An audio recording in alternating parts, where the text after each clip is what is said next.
Hi class, in this video I'll show how to do number 9 on your monetary system chapter homework. Okay, so the question says using information presented in Southwestern Mutual Bank balance sheet to answer following question. Now notice on this balance sheet, on the left side we have our asset, on the right side is your liability and equity. And if any of you guys want to take accounting class, this is a very basic accounting equation. It basically says that your asset, so whatever is on the left, will always equal to your liability plus equity. So whatever is on the right. So because your left side is always equal to the right side, this is also called balance sheet. Now for this bank's balance sheet, the asset, including your revenues, so reserves, that's how much cash we have on hand. Loans, that's how much money you're giving out, and the securities, that's how much bank's own investment is. So for all those bond or all those properties banks buy, that's a security for the bank. And then on the liability and equity, we have our deposit. So that's how much our depositors, so consumers, put money into the bank. That's our deposit. That's a liability for the bank because it's not the bank's money, that's somebody else's money.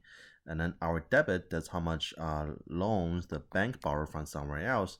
So that's also a liability. And then capital, that's your owner's equity. So how much of the bank is owned by the owners.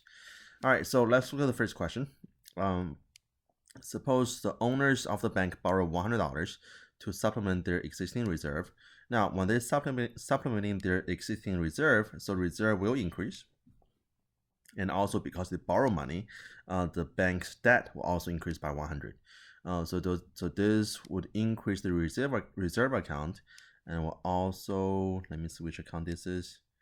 Okay, so let's do debit. So this will also increase our debit account. So remember, whatever is increasing on the left side must be matched by the increasing on the right side. So reserve increased by 100, your debt also increased by 100. And then next, this will bring the leverage ratio from the initial value of what to the new value of what. Now, leverage ratio, we're going to use our total asset divided by our bank's capital. So total asset, before the borrow money, the total asset was, let me see, this is 1500 on the left. So 1500, that's our total asset. And then equity is 100. So 1500 divided by 100, the initial leverage ratio was 15. And then the new value, so once they borrow $100, then on the left side, your total asset will become 250 for reserves, 600 for loans, and 750 for security. So that will be total of 1600. So 1600 for our new asset. Still same equity, so still 100. So 16 divided by 100, the leverage ratio becomes 16. All right, so last question. Which of following is true of the capital requirement? Check all that applies.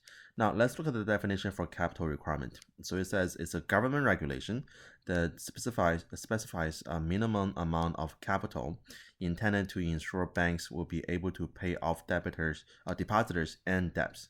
So the capital requirement is not intended to make sure the bank's owner are better off, but to make sure the depositors and also debt holder are better off. So let's look at the answer choice over here. All right, so first one says its intended goal is to protect the interest of those who hold equity in the bank. Now this is false because the capital requirement, like we said before, is intended to protect depositors, so people who deposit the money, and then the debitors, so people who lend the money to the bank. And then second, it specifies a minimum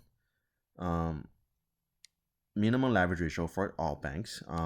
This one, let me think. This one will also be false because what it does is it set up a minimum amount of capital, not a minimum amount of leverage ratio. So that's also wrong.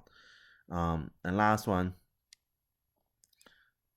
what did the last one say? The higher the percentage of asset the bank holds as loans, the higher the capital requirement. So this will be true. The more loans you have, the more risky the bank is, and therefore the government will require the bank owners to put out their own money upfront first.